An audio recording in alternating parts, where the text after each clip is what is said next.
5 million years ago, something extraordinary began to stir in the lineage that would one day call itself human. While other primates honed their strength, sharpened their teeth, and perfected life among the branches, one species began to drift away from the rules of the jungle. Their brains swelled, their hands changed shape, their eyes, those quiet windows, started seeing something new in the world. No fossil captures that shift. No bone records the first dream, the first question, the first why. But somewhere in that long dawn of humanity, consciousness itself flickered to life. The question is how? How did an ordinary ape, one among dozens of primate species, become a creature capable of painting caves, fearing death, inventing gods, and building civilizations? Evolution tells us brains expanded, but not why, not at that speed, not with that leap. That mystery led one man to ask a question that sounded absurd, and yet, impossibly, it made sense. What if our awakening wasn't a coincidence of biology? What if it was a side effect of chemistry? What if we got high? 2.5 million years ago, in East Africa, a creature stood halfway between ape and human. It made simple stone tools. It walked upright. Its brain was small, barely half the size of ours. Then, in what evolutionary terms is a blink, everything changed. Over just a few million years, brain volume doubled. Toolmaking exploded in complexity. Art, language, and ritual appeared almost simultaneously. The human mind burst into existence as though something had lit a fuse. But evolution rarely works in fireworks. Big brains are costly. They burn energy like furnaces, demand long childhoods, and make childbirth dangerous. Natural selection doesn't build them without reason. So what could have forced such rapid growth? Meat? Fire? Cooperation? Possibly. But none of those alone explain the qualitative leap, the shift from instinct to introspection, from surviving to understanding. And that's where one man saw a pattern others ignored. In the late 20th century, a psychedelic philosopher named Terence McKenna proposed an idea that defied academia but ignited imaginations. He called it the Stoned Ape Theory. McKenna wasn't a scientist in the traditional sense. He was an ethnobotanist, fascinated by the relationship between humans and psychoactive plants. He noticed something strange about our evolutionary timeline. Around the same period when human brains began their meteoric expansion, Africa's climate was shifting. Forests were shrinking into grasslands. Our ancestors followed the great herds across those open savannas, and with the herds came dung. In that dung grew mushrooms, Psilocybe cubensis to be precise.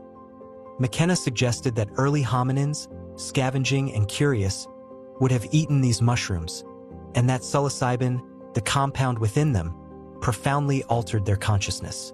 Not once, but over generations. Low doses might have sharpened vision, enhancing edge detection, helping hunters spot predators or prey. Moderate doses could have improved social bonding and empathy, uniting groups. High doses opened the floodgates of mystical experience, stimulating imagination, language, and art. According to McKenna, this wasn't just intoxication, it was evolutionary bootstrapping, a drug-fueled rewiring of the brain that gave birth to human creativity itself. To understand how outrageous and yet plausible this theory is, you have to step inside the psychedelic brain. Modern neuroscience shows that psilocybin disrupts the brain's default mode network, the system that governs ego, identity, and self-narrative. When this network quiets, the brain's regions begin communicating in strange new ways. Vision areas crosstalk with sound centers. Logic meets emotion. Patterns emerge where none existed before. To the experiencer, it feels like revelation. To evolution, it could have been innovation. Imagine early humans under the African sky, seeing connections between stars and seasons, between plants and healing, between gesture and meaning. The first metaphors, the first symbols, the first words. The Stoned Ape Theory suggests that psychedelics didn't just inspire religion, they invented language itself. Each trip a neurological experiment, each hallucination a spark of creativity. At first glance, it sounds absurd. Mushrooms don't fossilize. We can't dig up psilocybin molecules from Pliocene soil. But we can trace echoes. Rock art across the Sahara shows humanoid figures dancing with mushroom-like shapes dating back over 9,000 years. Tribal rituals across continents, from the Bwiti of Gabon to the Mazatec of Mexico, revolve around visionary plants that speak. Even today, the most profound psychedelic experiences mirror the birth of symbolic thought, synesthetic, archetypal, drenched in mythic imagery. It's possible that psychedelics acted as catalysts, nudging already developing brains into new creative loops. Not replacing evolution, but accelerating it. Still, the evidence is circumstantial. And for scientists, circumstantial isn't enough. Critics are blunt. There's no direct fossil evidence that early humans consumed psilocybin.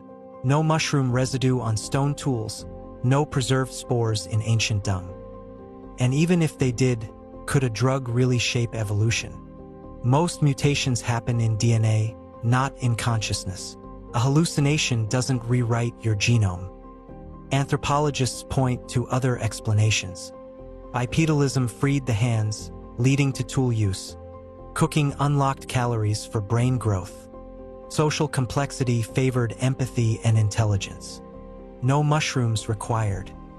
To them, McKenna's theory is romantic speculation, a blend of anthropology and mysticism, seductive but unprovable.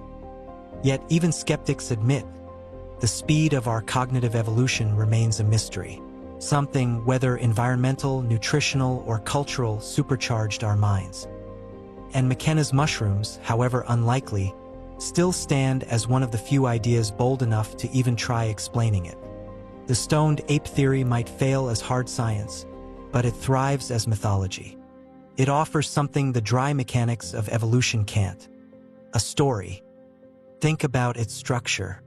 There's a clear beginning. Apes in the savannah, hungry and curious. A middle psychedelic revelation, the birth of art, spirit, and language. An ending, humans rising as self-aware creators. Feels complete, purposeful, almost divine. That's the seductive power of the idea.